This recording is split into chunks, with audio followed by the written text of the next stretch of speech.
bwanjye personally nifatiye telefone mvugana na Prince Kid what and what turabivuga ariko ngiye twaravuga itumara icyo gihe nk'isaha n'igice mubwira ibyo byose nkemanga gute Miss Rwanda buri mukobwa watwaye ikamba kuva 2016 afite aho ahuriye n'igikorwa cya Miss Rwanda nyirizina and then bikarangira uheje itangaza makuru ngiye mfite ibimenyetso byerekana ko Jolly yariye ruswa kugira ngo Muheto abe Miss Rwanda.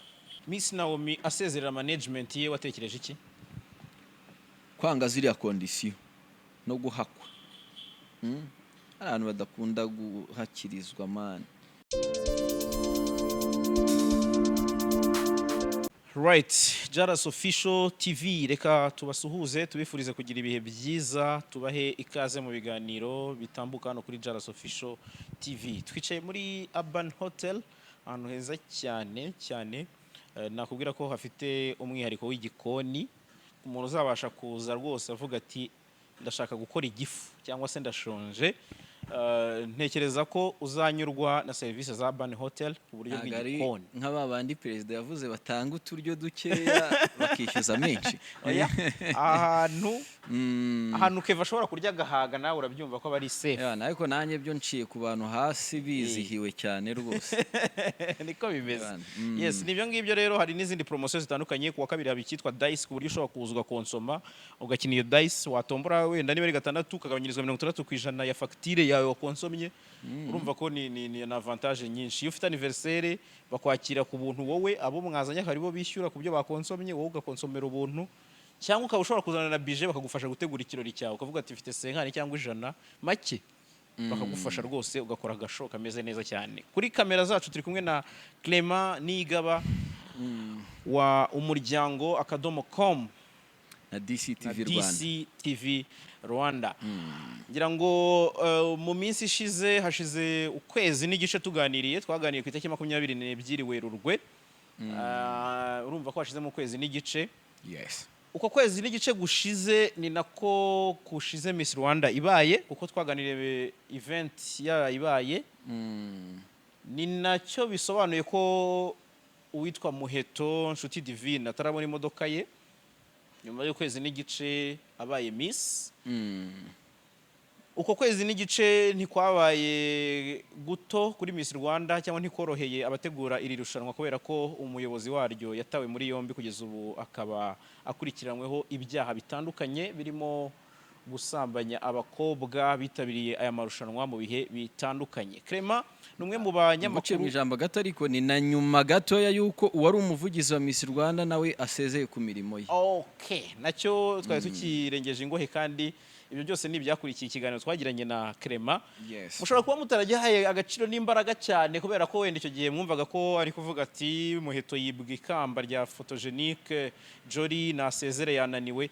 Ibyo byose mushobora kuba mutarabihaye imbaraga ariko wenda kugeza ubu ntekereza ko ari umwanya mwiza wo kumva Clement tuganira cya gihe wari mu baterwa imijugujugu n'amabuye cyane bamwe bakavuga ati rwose ibyo uri kuvuga n'ibiki icyo gihe twanakrititse kuri uwo Megan twavugagaho bitewe n'uburyo cy'amakuru yasohokaga muri Miss Rwanda icyo gihe twavuze ku buryo organisation ya Miss Rwanda yubatse icyo gihe ibyo bintu byinshi twagiye tubivuga ariko byibuze by now abantu barimo barareba none bakavuga ati kumbe Clement rero nk'umunyamakuru nzi w'imyidagaduro utari mutoya nzi ko iyi saga nawe uri mu bayumvise muri 2019 ubwo yatangiriwe kuvugwaho bavuga bati Muyango Claudine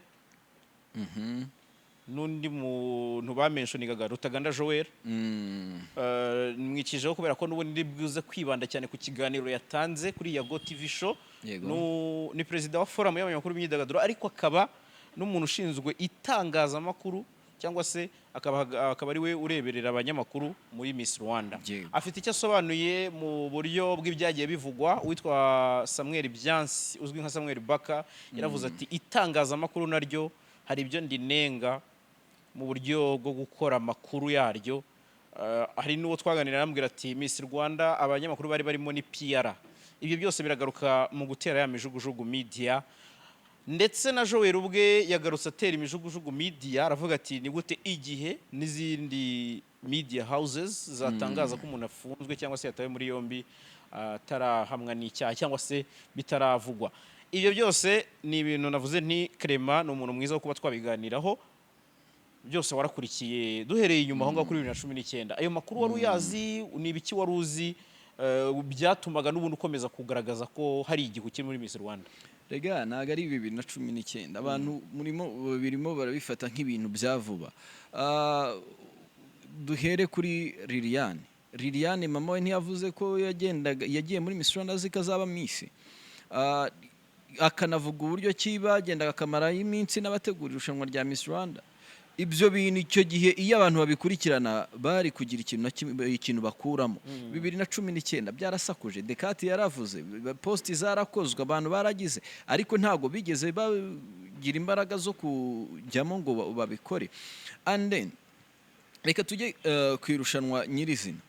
Miss Rwanda uburyo ryari riyobowe n'uwari uriyoboye ubu ngubu uri gushinjwa ibyo byaha, uko byagombaga kugenda kose bagushyize ahantu by'umweru bibiri n'abakobwa beza mu gihugu, ufite amafaranga, ufite ubushobozi bwo kuba wabagira icyo abo 20 bari gushaka mu kanya nk'ako guhumbya. Urumva ahubwo icyatunguye abantu n'uburyo ki muri audio yasohotse yari ari kwinginga, mu gihe twe abenshi bari bazi ko ahubwo bamwinginga. Abakobwa 20 urabafite mu mwiherero, ufite icyo bashaka, abakobwa 20 beza witonde bintoranywa, kuko ubwiza barabumurika bakabujajinga bakavuga ati nimwe mujya muhari. Sanga kenshi ari muri 20 bavuye muri 300. 20 bavuye muri 300, abo ni 20 bintoranywa. Barabaguhaye JALAS, baguhaye amafaranga, baguhaye ubushobozi bwo kuba ufite icyo bo badafite bari gushaka. Noneho buri mukobwa wese ari gukora igishoboka icyo ari cyo cyose kugira ngo abone iryo kamba. And then mbwira wowe icyo wakwe-expectinga ni resulta. Ahubwo umujene utari na mari wanamugana avuga ati ni umusaza wenda ntabwo yajya muri ziriya staff nize. Ni umusore, ni bogari, n'abakobwa banashobora no kutamwifuzamo ibyo bamukurikiyeho, bakamwifuzamo ko yanabatereta akaba nk'umugabo. Nyumvise so divuga ko yari umwe mu bamisi bakundanaga, ndetse byari na gahunda y'ubukwe n'iki, nubwo amajwi yakomeje kujya nasohoka ari menshi tutayaha agaciro kuko ntituzi suruse yayo, ntituzi yasohotse ateye n'ayabandi.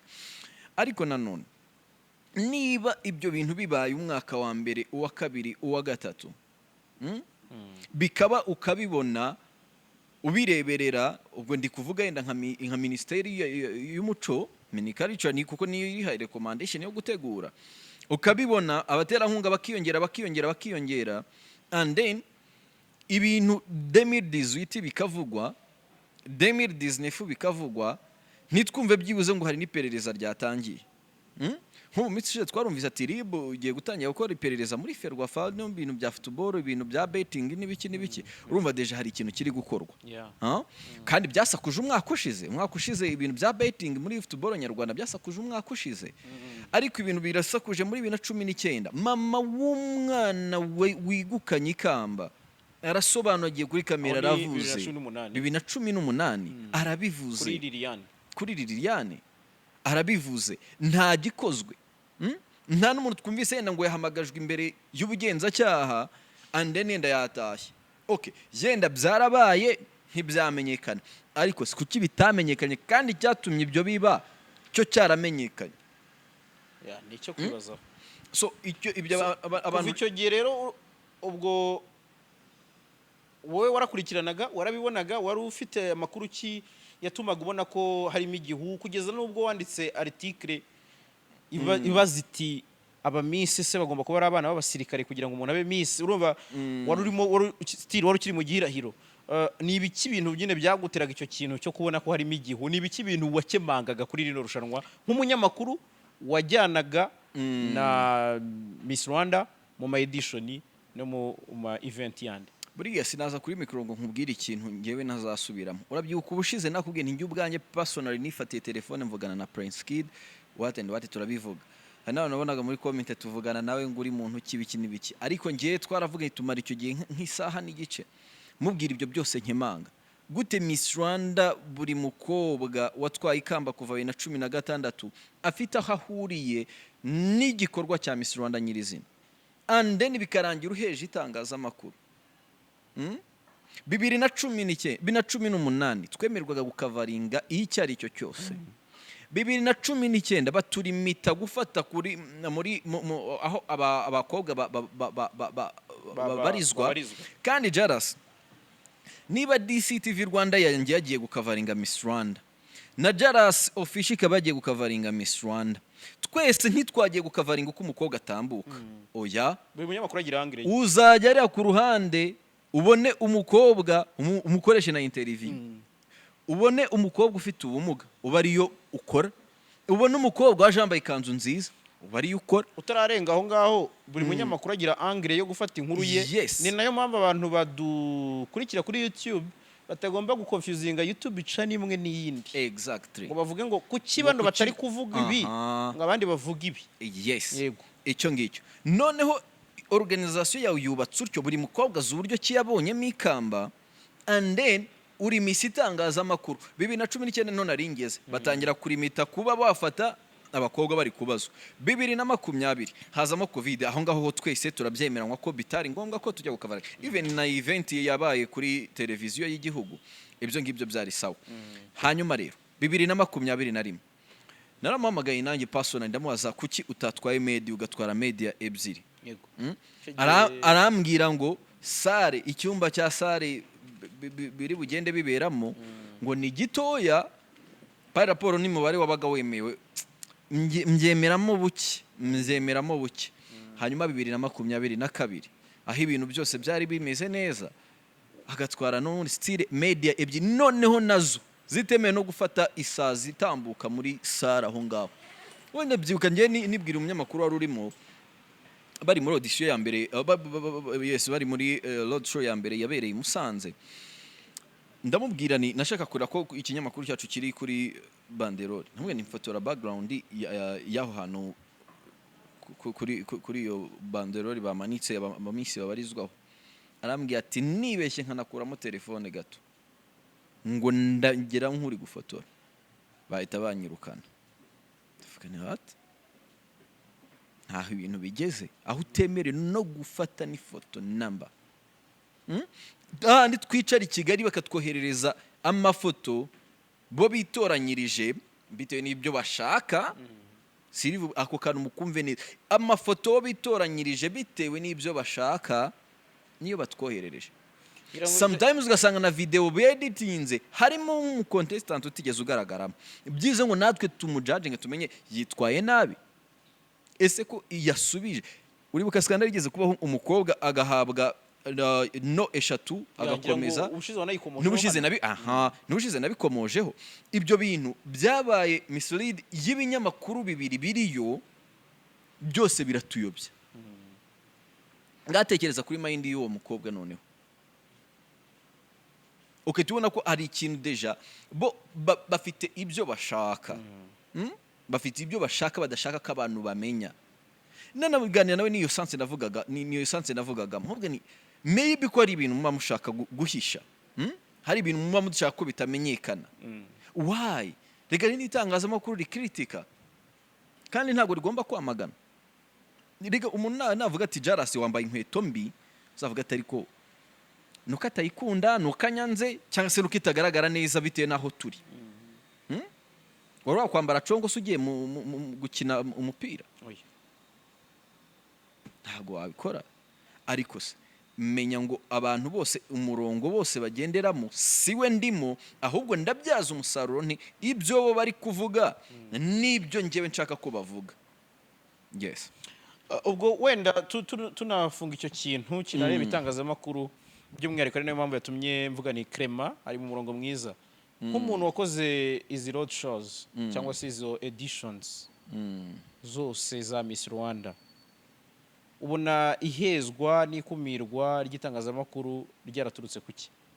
Byaturutse kuri mu mboni zawe. Byaturutse kuri bya bindi bivugwa. Uryamana n'abakobwa ariko ntubone position, ntubone ubwinyagamburiro bwo kujya gucukumbura iyo nkuru ngo uyibone. Ese abakobwa batanga ruswa kugira ngo babone ikamba yenda y'amafaranga, umuntu akaguheza kurya kwima uburyo cy'ubwo ari bwo bwose ushobora gutuma ugera kuri ya makuru. Ese kabana b'abasirikare babaye abamisi inshuro enye zikurikirana biri guterwa n'iki? Ntabwo uburyo cy'ubwo ari bwo bwose ujya gucukumba. Ejo bundi Beka muri space yabaye kuri Twitter yaravuze ati hari fact ngiye mfite ibimenyetso byerekana ko Jolly yariye ruswa kugira ngo Muheto abe Miss Rwanda. Najwa arahari even nanjye ndayabitse bakora iyo space abyivugira, ntaga ari umuntu wataye ubwenge uvuga ibintu atazi. Kandi urakora inkuru zicukumbuye, even icyo kintu nacyo agomba kucyubahirwa. And then niba umuntu akwimye ubwo bw'inyagamburiro no muri organisation ye ngo ukabura n'umuntu wawe wakoherezamo ngo ajye kukunekera kuko afite bafite ibyo baziranyeho. Byari ibi ngibi bishobora kwita bihuza nibi kuvuga ngo abantu bari kugera bati Muheto yaratumwe n'ibiki byo wabihuza. Niba nabuzaho n'inyagamburira mu itangazamakuru ngo ncukumbure, nkaburaho n'inyagamburira muri organisation ngo menye ibikorerwamo, none reka nigere ku muntu personnel. Ukamutegura ugategura ukavuga ati tutitaye ku gisabwa icyo ari cyo cyose ugomba kuzana iki. Byo umuntu ashobora kubitekereza akabihuza bigakunda. Ari umuntu uzi gutegura neza yaba ari umuteguro mwiza, ariko by the way dushobora kutabyita imiteguro yenda kuko ntituramenya uko irushanwa rizajya. Gishobora no kumva ejo ngo Miss Rwanda yasenyutse, gishobora no kumva ngo yahawe undi muntu ku giti cye, gishobora no kumva ngo yahawe umuntu w'umugore waturutse hanze, gishobora no kumva ngo yahawe umuryango runaka n'ibintu nk'ibyo ngibyo. Hanyuma wenda Clement nk'umuntu rero umbwira uti ngewe iyo follow up nakomeje kugenda nyirebaho, ibyo byose ibi turi kubona ni ingaruka nyine z'ibyo byose tuvuga. Ntabwo turi kwibanda cyane kuri Prince Kid kugeza aka kanya kubera ko wenda ngo ari uko akurikiranywe icyaha, ariko havuzwe byinshi. Ikintu Joel yakomojeho avuga ati itangazamakuru ntabwo riri kwitwara neza. Ni commentaire n'ubundi ari guhuriraho cyangwa ari guhurizaho n'abandi benshi. Wowe ubivugaho iki? Hari ikintu mvuga ndayifatira mu itangazamakuru, social media, even n'abantu ku giti cyabo. Guys, mureke tureke kujudginga Prince Kid mu ndorerwamo mbi kuko ari n'ibyiza yakoze. Uriya mugabo akwiye respect man. Uribuka Miss Rwanda 2013 na 4 ivugwa ko ari ibirara. Uretse no muri iyo myaka nyuma 2016 mu majyepfo hagiye kwiyamamariza abakobwa batatu. Pose itanahabwa pase kuko nta kintu bari kujudgingamo. Uri kubyumva na gatandatu imwe bakwinika ari iminya niba ni yagihe ki na gatandatu na karindwi ibyo ari byo byose hafi aho ngaho. Abakobwa batatu kugeza ubwo noneho tugeze ku rwego tubona abakobwa 120 baza mu irushanwa. Miss Rwanda 2013 impamvu nkubwira ni Prince Kid akwiye kubaho. Kuva 2014 Miss Rwanda yitwiye ibirara agejeje 2021 aho umwana wa general yitabira irushanwa rya Miss Rwanda. Urumva urwo rwego kuva ku nyito y'ibirara kugeza ubwo turi kwandika ngo ikamba rihabwa abana b'abasirikare. Kid akwiye kubaho mu buryo bumwe cyangwa se ubundi. Icya kabiri akwiye kwiyubahirwa. Ntituzi uburyo adiringa n'abari abafatanyabikorwa. Ntituzi uburyo agiye kudiringa na UK kugira ngo yemerere abakobwa 20 kuba baba buruse cyangwa se 10 baba buruse. Ntituzi uburyo yagiye kudiringa na African Improved Food. Ntituzi uburyo yagiye kudiringa na Hyundai. Ntituzi uburyo yagiye kudiringa. Ibyo byose yabikoraga mu nyungu z'abakobwa. Ntituzi uburyo yadirinze na La Paris kugira ngo imuhe hoteli 2 weeks bakora byose. Ibyo byose yabikoraga mu nyungu z'abakobwa. Abakobwa batera imbere. Ariko kuko abanyarwanda mind zacu duha agaciro cyane ibi bikuruta ibyiza, banyumve neza se nta muntu ndi kuvugira hano. Nawe niba yarakoze crime bagakora iperereza agasanga kuko hari ibyaha, even gucuruza abantu na His Excellence yabivuzeho kandi yavuze ko yamenye amakuru yaturukije muri RIB. Nibyo byagomba kubikurirwaho akabihanirwa. Ariko twe gufata amajwi y'iminota 16 tutazi uburyo kiyatangiye, twe turi kugendera mu mujyo w'umuntu wasohoye ari amajwi, turi kugendera mu gikundi cye, donc turi kugendera mu murongo we yifuza ko twe tugenderamo. Amajwi y'iminota 16 tutazi uburyo kiganiro cyatangiye, kigatuma umuntu tujya tumwita umusambanyi. Bonde nta mugore yagiraga, wamurebaga mubonaga irari mu maso, ubundi ngo uriya mugabo gute atabikoraga, ngo ubone ngo aramubonaga sha ukuntu yivugisha. Ugasanga nibyo bintu twe turimo turashyira imbere kuruta gutekereza ko umukobwa ufite umushinga, ufite agashya, azaterwa inkunga na BK umwaka wose agahembwa 500,000. Uri kubyumva? Twarangiza tukahita tubishyiraho bihwanye n'ubusambanyi. So ibyaha bikurikiranwe, ariko naho agomba kubahwa yubahwe. Ibishonwe namaze kuri agaciro mani, kandi ari umuntu personnel, umuntu umwe. Even nubwo abafite abandi bari behind, even nubwo irushanwa ritaba ari rye wenda ari umushumba, nkuko byagiye bivuga. Itangazamakuru rero nawe urarinenga? Ndarinenga. Abantu bari kujya kuri kote ya cya kigare twavugaga, kiri kugenda kireba ibintu biri negative.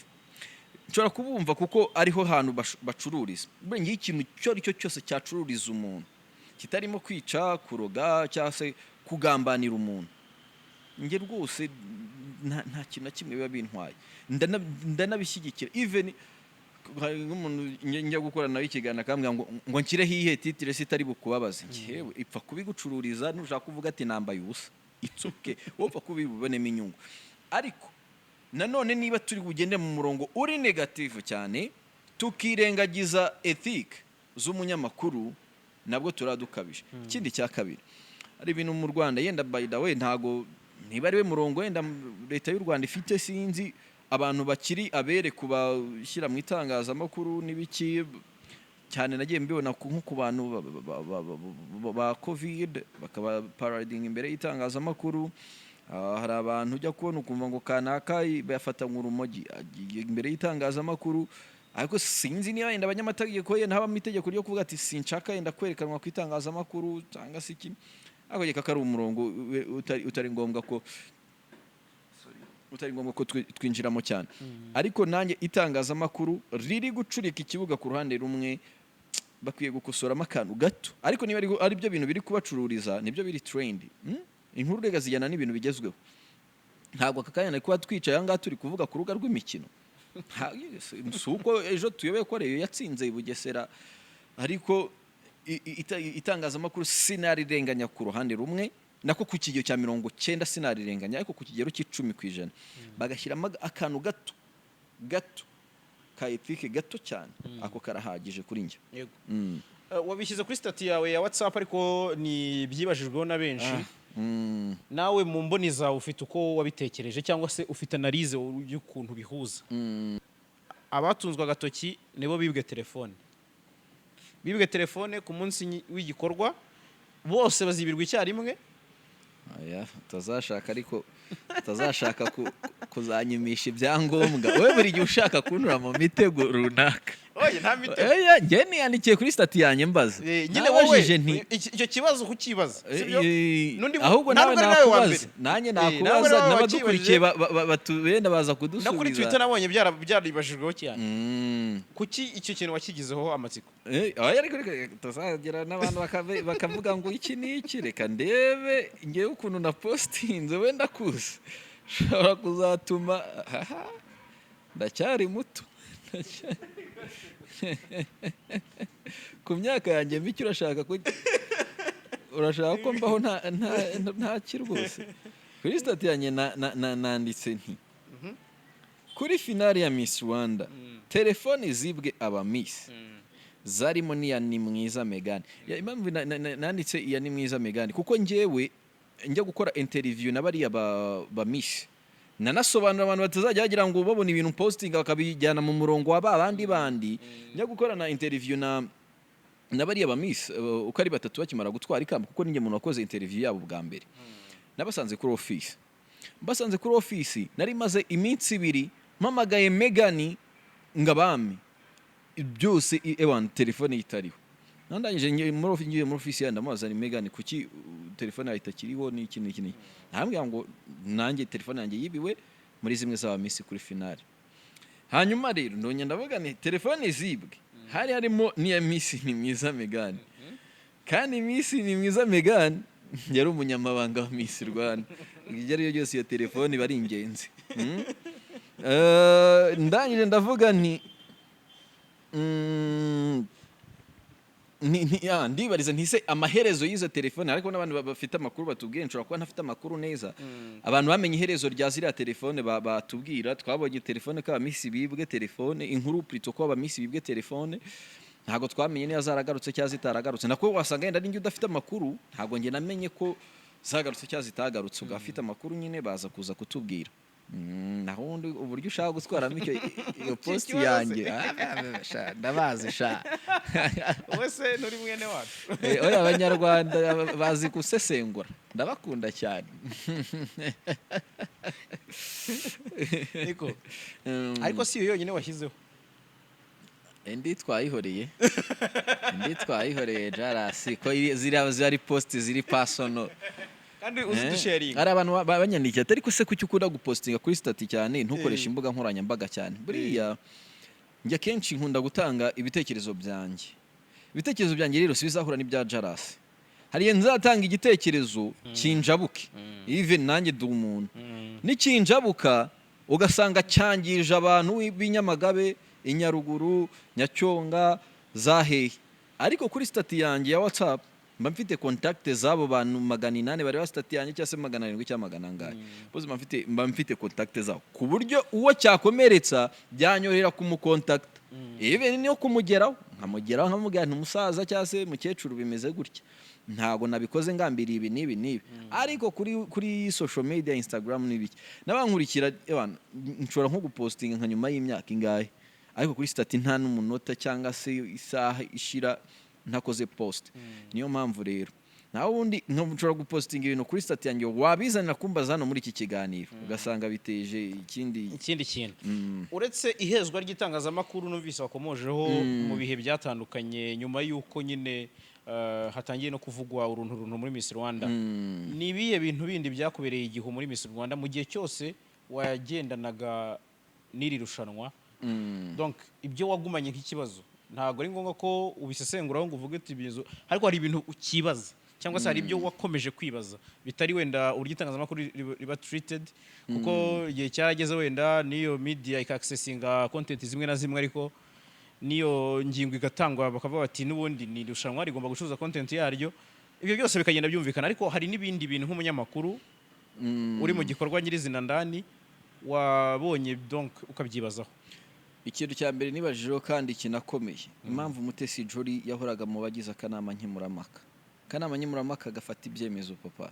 ntago ari akanama k'umugoroba w'ababyeyi cyangwa iki gashobora guhindurira ubuzima umukobwa cyangwa kakabwangiza mu buryo bumwe cyangwa se ubundi Jolly iyo bivugwa ngo niwe wateguye ku muheto ngamuzane muri Miss Rwanda Jolly afite power yo kugira muheto Miss Rwanda igisubizo ushobora kuguha 100%. Ikindi cya kabiri nibazaga abagize akanama nkemurampaka batorwaga bate batoranywa bate ubundi bo bafite ubumenyi iki kuri ibyo bintu nibuzanye umuntu ngo ni umunyamakuru juste kuko yabaye amazi imyaka 30 mu itangazamakuru kirasi ikizamini cy'itangazamakuru bari bagiye kujajinga bagiye kujajinga ubwiza ubwenge n'umuco uragiye wizaniye noneho ikintu giteye isoni ukagenda ukazana umuzungu ngo aje kujajinga umuco w'abanyarwanda come on uribaza ibi bintu hari ibintu wibaza uko man uragiye uzanye umuntu ngo wenda mama bo kuri televiziyo nibanyumve nabi ririya ntago ari irushanwa rya media man bari bagiye kujajinga byibuze ntuzanye umuntu wakoze amahugurwa ya beauty pageant aho abantu babyiga bakabibonera ama certificate n'ibiki ubwo birasa nko kwivuguruza birasa nkaho uri kwemeza ko byibuze Jolly ari wageragezaga kuba arimo afite Jolly afite ubuhe bumenyi se nsobanurira byibuze ariko yanyuze mu irushanwa mbwira ihugurwa ariko irushanwa ni kimwe ariko se ubu kuba umukinnyi bizakugira umutoza abenshi ariko barababa baba se nta mahugurwa kuba umukinnyi byonyine biguha lisanse se reka se bayutse nko gusobanurira biguhesha amahirwe yo kwitubona automatically lisanse se ndi kuvugira hano mu Rwanda kuko turi no gufatira kuri Miss Rwanda iyo biguhaye se ukora andi mahugurwa iyo muri Ferwafa itegura na kafu niki bakaguha lisanse B iyo lisanse B ikwemerera kungiriza mu Rwanda nabwo ntikwemerera gutoza ntikwemerera gutoza mpaka ubonye lisanse A hanyuma Miss Rwanda uriciyemo nk'umukinnyi nk'umucontestant and then baguhaye ku umujudge afite certificate byuze se ABCD yazanye akavuga ati naciye mu irushanwa mbifite umumenyi byibiberamo and then nahise nanihugura mu kujudginga ubwiza kuko nanjye baranjudginze ariko nyuma turakwena naragirije amahirwe yo kuba Miss Rwanda mbitewe n'ubwenge n'umuco ariko se ubwiza bujudgingwa gute byari byagenze bite icyo kibazo cyaza umunyamakuru umwe muhari akakigusubiza ushobora no kumubaza ati ubwiza ni iki in terms ariko ya competition atari in terms yo kuvuga ngo wabonye umukobwa urabona ni mwiza ibyo byo n'umuntu wari wese arabibona buri wese agira umuntu mwiza abona ariko in terms competition abakobwa ni babiri ni batatu ubwiza ni iki ngira umunyamakuru muri bariya wabigusubiza juste ngo kuko afite experience y'imyaka 40 ingahe mwitangazamakuru uramwizanye mwicaje kuri pano ngagiye guhitamo umukobwa ugiye guhagarara abanyarwanda bose ngo bazajya no muri Miss World ducyura iki kuko wari mwiza yenda wagombaga kujudgingwa nk'ubwiza kuko hari abantu bari professional yenda nk'umunyamakuru yazamo ari ibinakundaga kazana nka Mariya Yohana umuco arawuzi ABCD n'uwabo bakobwa ari kujudginga bataranavuka ukamuzana hariya muri 2016 uriya mukecuru bamwita Nyiranyamibwa yabaje ikibazo kiza Joy ndakibuka cyane rwose ati umutesi ndamukotinga niko yavuze ati uri umwana uzakura uzagira n'inshuti uramutse ugize inshuti nizihe ndangagaciro zizakuranga aribwo yahitaga nyine asubiza zira ndangagaciro z'ubupfura n'ibiki urumva uburyo avuzemo icyo kibazo noneho hita bitandukanye n'ibya Muheto wamubajije ninde si Maritina aramubajije ngo nuba Miss Rwanda nizihe ndangagaciro zizakuranga Miss Rwanda sazayimana igihe kingana gisa umwaka umwe ari ukazana pano y'abantu batondetse umurongo baraho ngo baje kujudginga ubwiza ubwenge babujudginga bate ubwenge ni iki ubwenge bahanga babupimisha ama IQ bikomoje yes noneho se uje buriya iyo batayihe inyito y'ubwenge bakavuga ati n'ubumenyi rusange kuko nakubaza iby'ubudehe nkakubaza iby'ubuhinzi bworozi nkakubaza abantu bakarushanwa mu kumenya yes ubumenyi rusange nkabiriya muri muzehe kwizi bakora kuri Radio 1 hagenda kazaza kuko bazi yuko nta somo babahaye kugira ngo bazababaze ntibigeze babashyira mu ishuri ngo babigishe ahubwo turabaza ubumenyi rusange ese inama Perezida Kagame aherutse kuyobora ya kongere ya FPR yabereye nibyo n'ubumenyi rusange ariko sereka nze nkubaze agaciro ka X X uteranyijeho Y ukateranyaho rimwe shaka agaciro ka X ntarabikwigisha nzabikubaza unsubiza iki ibyo ni ibibazo wakomezaga kwibaza juste ukabura igisubizo ariko kuko ari iby'abantu ku giti cyabo shaka kwitwara uko babishaka nyine ugatuza ugakora ikibazo umukuru w'igihugu yibajije wigeze ukibaza mu gihe wari muri rino rushanwa kivuga ngo iki cyo kwibaza ureberera irushanwa uburyo rikorwamo ureberera cyangwa donc urumva dufite abantu benshi ariko twirinde cyane gukora comment ku ijambo ry'umukuru w'igihugu nako nshaka ku mukuru w'igihugu wowe ndavuga mu buryo bwawe bwo kwibaza icyo kibazo wigeze wibazaho muri wowe wenda uvuga utari ku bintu wenda ninde babihaho raporo donc gutyo biriya bintu cyangwa nawe wagendeye muri style imwe kuko hari ikintu kimwe bamuvuze abantu bavuga bati abantu benshi barebeye Miss Rwanda muri Prince Kid mu muntu ku giti cye kurusha uko ryabirushanwa ry'igihugu yego sinzi rero we aho wari we banzu ubundi kwanza banzu umenye ngo we yafashe irushanwa ati 2014 bari muhaye ari kumwe na Mushyoma wa East African Promoters. 2017 umwanya wa Miss Rwanda gutegura Miss Rwanda ushyirwa ku isoko. Prince Kid na Rwanda Inspiration Backup baratsinzwe, barajurira muri RPPA baratsindwa, and then ubu niwe wafunzwe kuko yateguraga Miss Rwanda.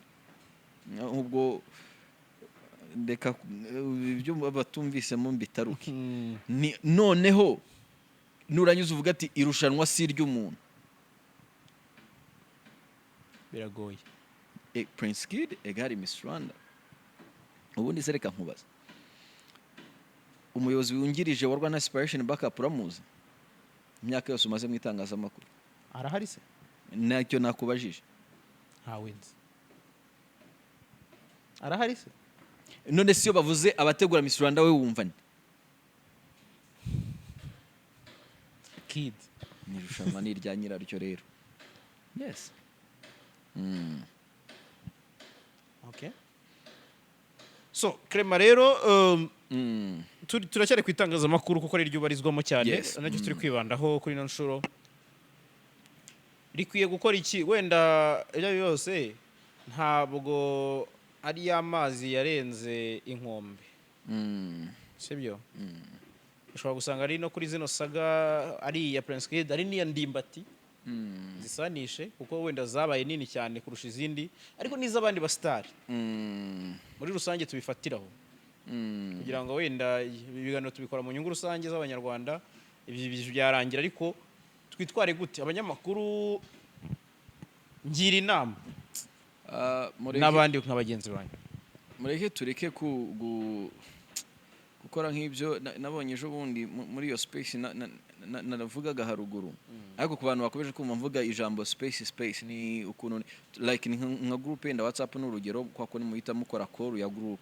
Kuri Twitter rero ifite option yo create space niko cyitwa nyine n'izina ryayo, and then JALAS akajoininga, cameraman akajoininga, undi akajoininga, bakaganira bose muri iyo space. Rero abagize mani buriya ari gihe mani umuntu bamubona ageze mu bibazo ukabona ko abantu n'abantu koko, umuntu n'umuntu munini. Bamwe mu bagize akanama nkemuramaka ngo baje muri space atangira gushyira hanze ngo amafaranga bahembwaga, atangira kuvuga ko Kid ngo yabaga bahagaze hejuru, batangira kugira ute. Kuki mutabivuze mbere agihari? Man kumva n'abanyamakuru rero mani mwireba kuri Anglais uko Kid ari hariya, ahubwo nimunarebe Kid ibyiza yakoze. Kuki kuva yafungwa nta munyamakuru urakora article ivuga ibyiza Kid yakoze kuva 2014 yahabwa Miss Rwanda? Byibuze ibyaha n'undi biri gukurikiranwa na RIB, nta nubwo tuvuze ngo arekurwe pe, ariko se kuki nta uri wakora inkuru y'ibyiza Prince Kid yakoze? Nuko se ntabyo ibyabura man, hari ibintu binababaje, unatekereza ukumva uranababaye cyane. Kandi bamwe muri twa bro bamubonaga muri Miss Rwanda, bro turaburanye ariko bro man niwe boss wanye niwe. Akande ni umuntu arafunzwe, iri gufungwa si ugupfa, even nibwo yakatirwa n'imyaka 10 azagaruka, kandi izi nkuru ntizizasibangana. Niba wakora inkuru hano JALAS uriyo utavuga ngo iri kuri YouTube cyane ujya inkuru ibikiri yawe shaka nayi downloadinze nkayibikira. Uruba nubwo bya imyaka 100, kandi even juste byibuze ni mu sugushyigikira umunyabyaha, ariko ni muhe respect umuntu akwiye man. Numuhe respect akwiye. Wabonye tubihuje na politike muri Zimbabwe. Mugabe yarageze ku rwego abaturage bose bamwinuba bavuga ati rwose ushaka wavaho, ariko umusaza ntibakurikirana ibibi yakoze n'ibiki baramugatereka tugwe respect ko waduhesheje ubwigenge, tugwiyo respect ugende wiruhukire, iby'ubuyobozi bishyire ku ruhande ariko iruhukire. iyo respect ibikwiye byibuze umuntu nakavuga Imana niyo yazanapfa uzubu nk'aka kanya Prince Kid apfuye twese mu mutwe wacu harimo ko ari umusambanyi ari uwacuruzaga abantu ariko ntitureba kuva ku mukobwa wa mbere bamuha imodoka igera mu nzira ikazima kugeza ku mukobwa baha imodoka ya miliyoni 48 media ishobora kwisubiramo gatoyo uko niyo mpamvu nayihaye ya 10% ahubwo 10% byibuze ni mugakoresha ka ethique mushyiremo ubumuntu. Uvuga iki rero ko bayitera imijugujugu nabo ko nabo ntekereza ko ari abakabye hari abatiyumvisha ko media mbese hari abafata ko media ishobora gukingira ikibabo umuntu kubera ubucuti. Ibyo bibaho kuko no muri kaminuza abantu bize itangazamakuru barabyigisha bavuga ati mbere yo kuba umunyamakuru ndi kwanzura umuntu uri kubyumva Jara sinibaza ko aho kantu uhita ugatekereza neza sinibaza ko mama wawe afunzwe n'urugero sinzi yenda niba mufite cyangwa mufite impamvu ngutanze urugero nuko ari we turi kumwe mama wawe afunzwe kwe n'urugero nari ntanze afunzwe yenda azira guteka kanyanga urabizi neza ko kanyanga itemewe iki n'iki Jalas ukamenya ayo makuru acukumbuye ya operation ukuntu yagenze Jara iyo nkuru uzayandika to be honest sinshobora nko kuyandikaho ako kantu niyo mpamvu nabuze nyine mwitangaza makuru mbere yuko umunyamakuru kwanza abanza ubumuntu ari yenya ni postingira ngavuga nti ndumufana yenda wa Nyakso arakavuga ngo ese umunyamakuru arafana before yuko umunyamakuru ndumuntu nk'ubu ndi umufana wa Majid Black kuva 2010 kangaye yari ku muziki yakora gospel yagira ate ndi umufana we ako se birakuraho ko nakwandika nga Maji yafunzwe cyangwa se yakoze iki ibyo ngibyo bibaho ni terms y'akazi ariko no tujya mu buzima buri person hari igihazamo ubumuntu hakazamo ubumuntu kuruta uko hazamo akazi nako kakaza even ushobora kubona iyo nkuru ukavuga ati reka nyiwe undi muntu kuko nge sinabona imbaraga zo kuyandika ukayimuha ariko donc tugire turezone man turezone natwibuke n'ibyiza by'umuntu man kandi wapfuye hano musaza ntakatagize musaza yagize showbiz man kuki ariko kukienda muri kamere y'umuntu habamo gukunda umupfu kuruta umuzima ariko tugiye kwiga tugahinduramo biki tukibuka ibintu by'umuntu byiza akiriho Imana nako gakura nakabonye ari no muri gereza yagira courage kavuga ati burya hari abantu babona ibyo nakoze Kese nk'izi rero ziba zimaze igihe zitrendinga mu itangazamakuru hari isaga ya Miss Rwanda hari Ndimbati hari ba Davis D hari zikwiye gusiga no kwenda atari umusitari n'umwarimu ngo warongoye abana 9 abana niba ari 12 b'imyaka 9 urumva kesi irari riri kwiyongera cyane ku buryo bukomeye hakabura na control ariko nanone ngiye nkongera nkagaruka aba bana b'abakobwa nabo baradushuka umukobwa arakora inyuma kumva rwose ikibuno ntaga akaboko kagerayo yakora imbere ku gituza kumva rusha mama we heza akavuga turi akafite iPhone atandusha ibi byombi uhaye note nge ntayigera kandi afite imyaka 16 heza akaza kwiyenza kuri ngewe wifitiye imbaraga nke z'umubiri ubwo nitanzeho urugero nyine wifitiye imbaraga nke z'umubiri akasanga ni nkwereye agacupa nizihiwe mukanyamuneza yarangiza kobwa riyanywa kurusha samuterera kusugwanyiza namubona ugihagararo nabona ukuntu ari kunywa nkavuga ntiyo ni mukuru se nirwa ujya no mu by'indangamuntu kobwa mutugirire muhe basi natwe byibuze genda uzahohotera umukobwa byo nanjye uwo rwose zagire aho mwe guprovoka ariko bajya nareba n'uburyo cy'abantu baryamanye nyenyeka koko kantu leta yazakarebaho niba umukobwa yaje mwahuriye muri club ari kubyina, hakaba hari n'ibimenyetso ko club menshi bafitemo amakamera, harimo ibimenyetso, yenda ni wowe wanamusanzeyo, yenda ni wowe wanamwe asanga ku table ati dusangire, urumva, sorry, wenda wakomeje kumuhunga aragukurikira, birangira imbaraga zanze, kuko wagira imbaraga hari ahantu ntiwarusha Samusoni yishe intara ari umuntu nkanswe wowe utarica n'imbeba.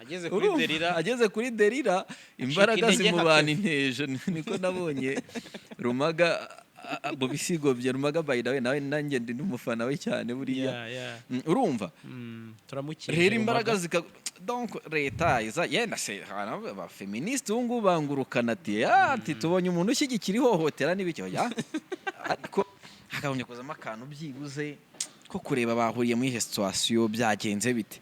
Hari n'igihe abantu babikora bashaka mani no kugusebereza izina bitanabaye na before yuko abantu bashyirwa mu showbiz aho ubugambanyi bushingiye mu gutega n'abakobwa cyane, nta n'ahantu bitasi na showbiz gusa cyane man. Hari story nenda bayizi barayizi, uwo mugabo yari nangiye kuvuga stative kanyihorere, gusa ari umupapa nyine.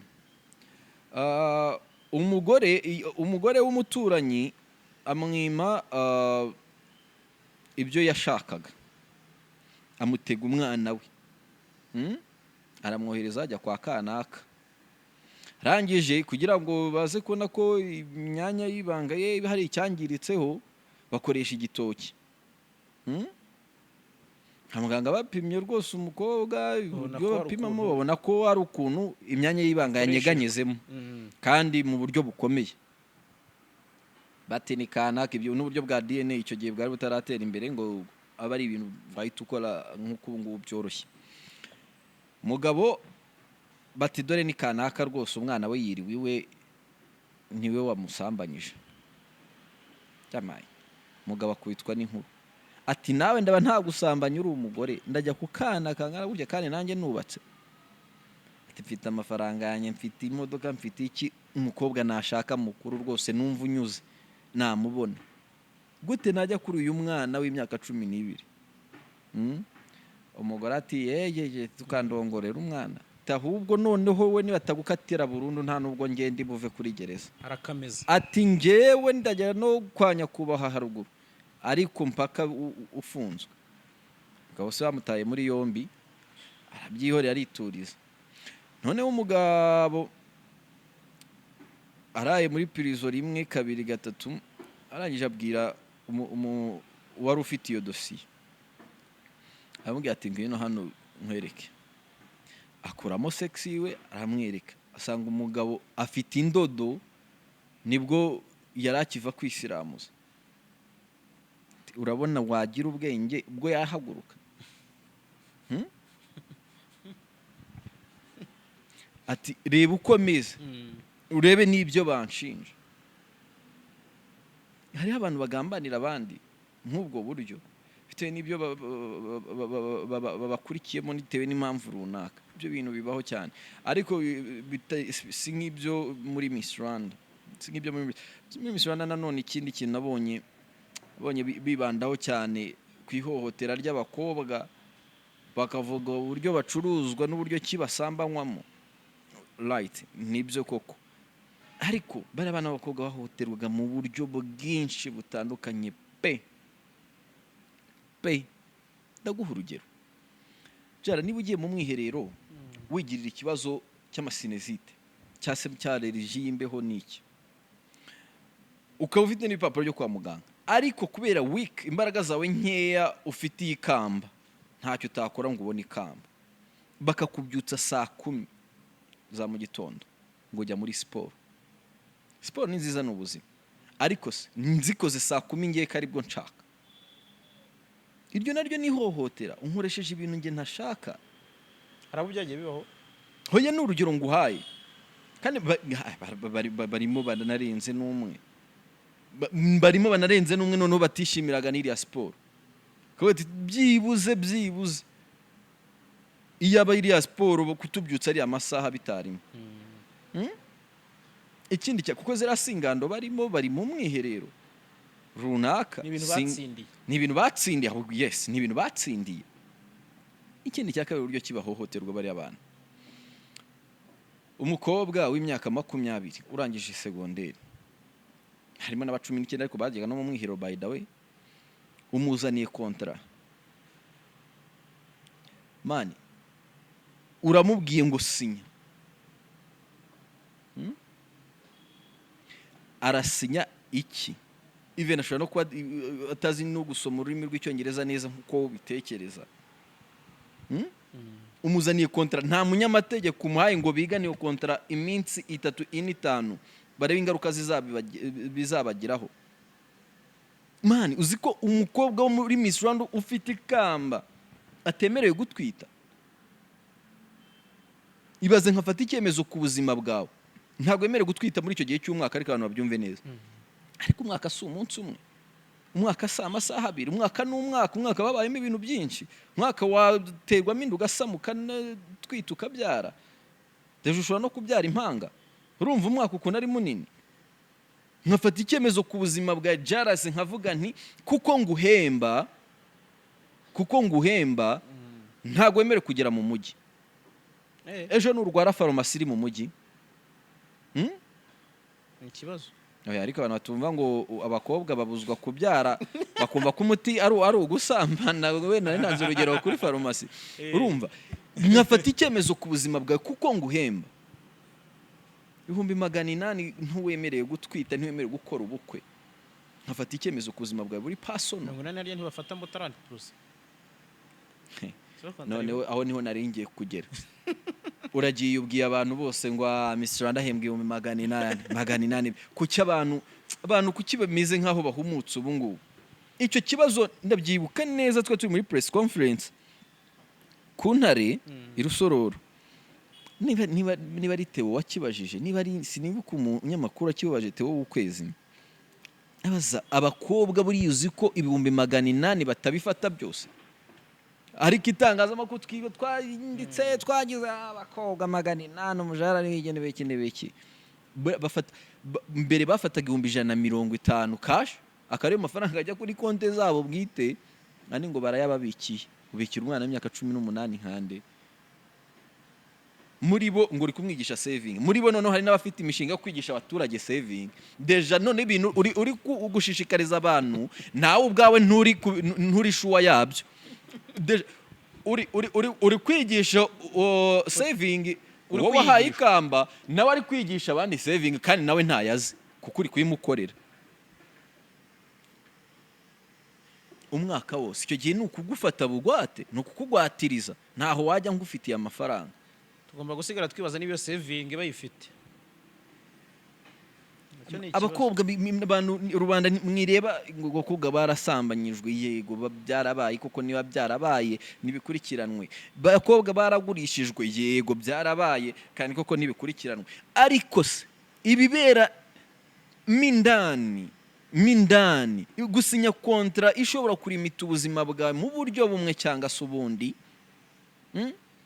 Erega ese reka nkubaza, ugiye muri Miss Rwanda uri mukuru, ufite kangutangeho urugero, kopine wawe agiye muri Miss Rwanda, agiye rwose bisanzwe ntagazi yuko azaba Miss Rwanda.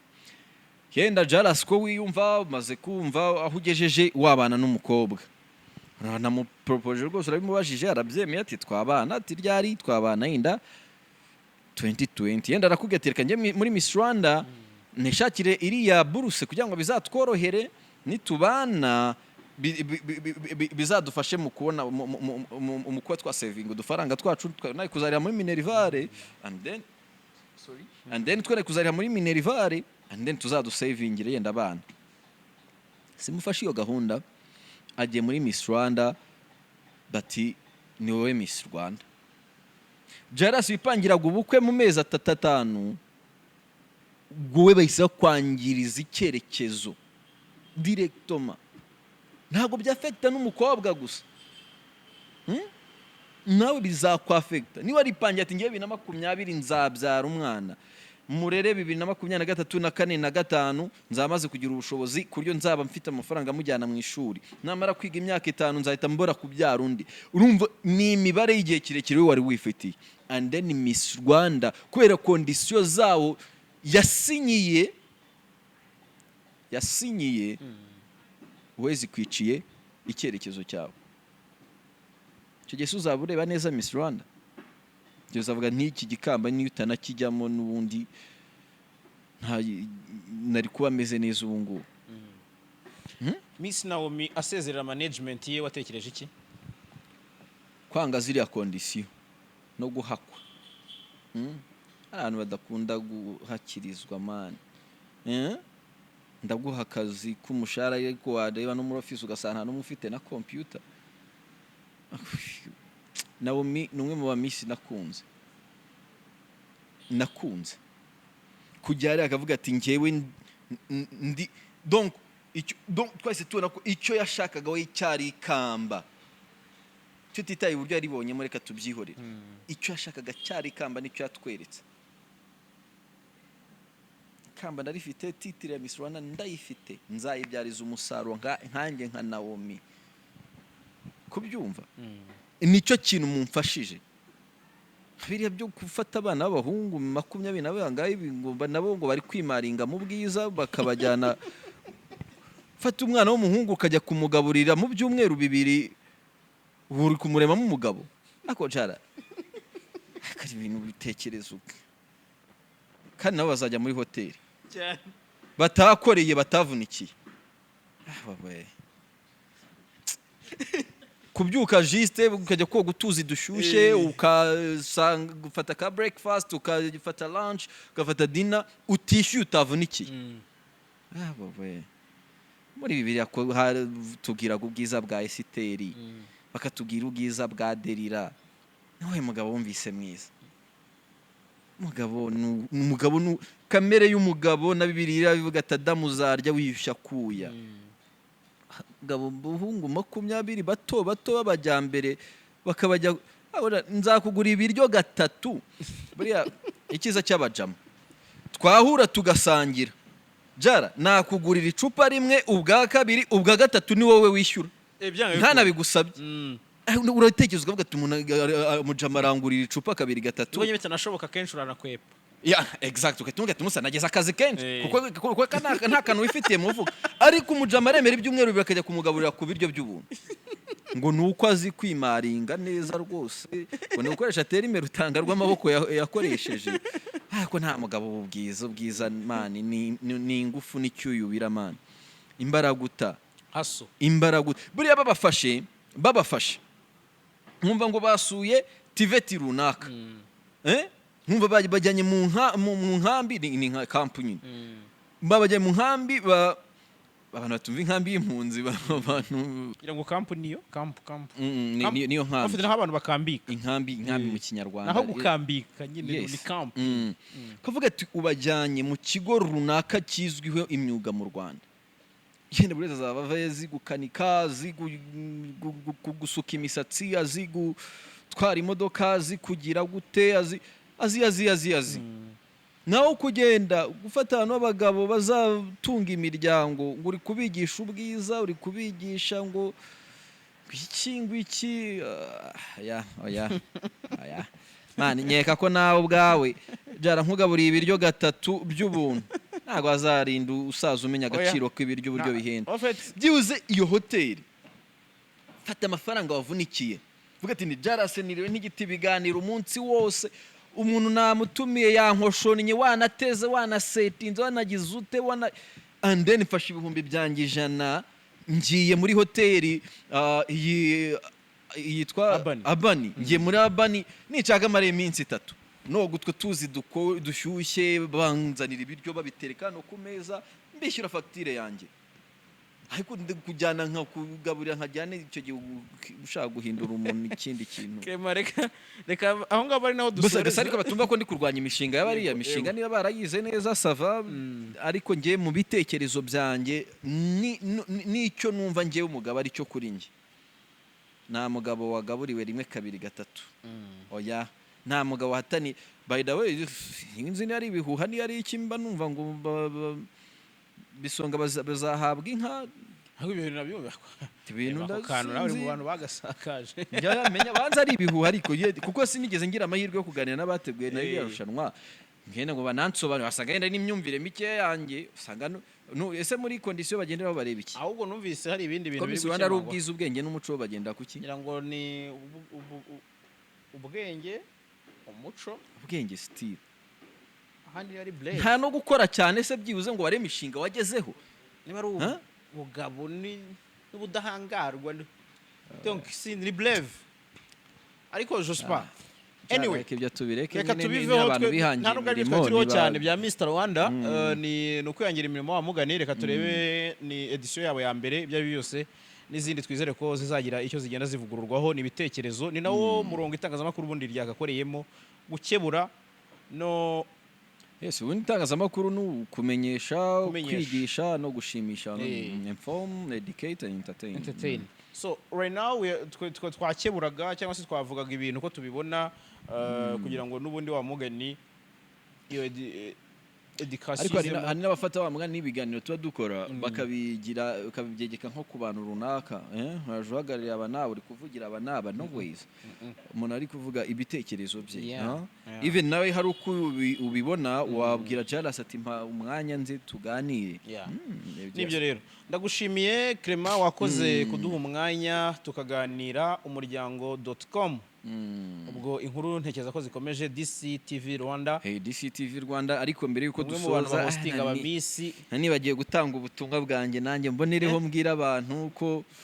iyo wandikiye 0723858815 cyangwa se ugahamagara 0719154286 abo bantu bagufasha ibintu ibyo ari byo byose bigendanye na YouTube channel.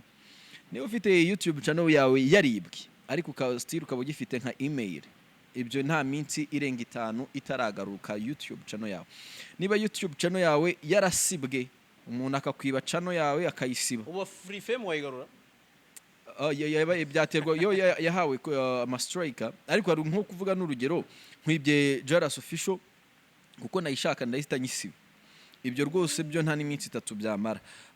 Hari n'ikindi kintu kiza rero cyaje hano bari bamaranye ikibazo iminsi nkaba narakireye AdSense par accident cyangwa se par mistake ukayilocatinga yenda nka Uganda cyangwa se Amerika utaziyenda neza ko mu Rwanda nyine iyo location irimo hanyuma wakorera amafaranga uvuga ngo ugomba gushyiramo banki yo muri Amerika cyangwa se yo muri Uganda bitewe naho iyo location ya AdSense iri ariko wowe bibereye i Kigali icyo kintu rero gikemuka gite rero abo bantu bafata ya mafaranga ari muri AdSense yo muri Uganda ahantu utabasha kubona location yaho bakayimura muri AdSense ushaka wowe wifitiye yo mu Rwanda cyangwa se ahandi hantu wowe ushaka kuba uri tuvuge nk'abantu baguze ama YouTube channel bari muri Amerika ariko amafaranga bakabaca mu Rwanda kugira ngo abagereho bafite ubushobozi bwo kuba ba transfer amafaranga akava kuri AdSense iri mu Rwanda kuko utabishaka bakayigushyira kuri AdSense iri located muri United States kuko ari ushaka. Abo bantu rero ni mubahamagare 071542 abari hanze mwakoresha WhatsApp ni 0722385815 kugura no kugurisha YouTube channel nako kanya n'ibindi bintu byinshi bigiye bitandukanye ubahamagare aribo nigaba ni company nanjye nka umwe mu bakozi ba company yitwa DC Entertainment nanjye nkaba umwe mu bakozi ba company nyine ariko company birimo abantu benshi asante sana Clement asante nawe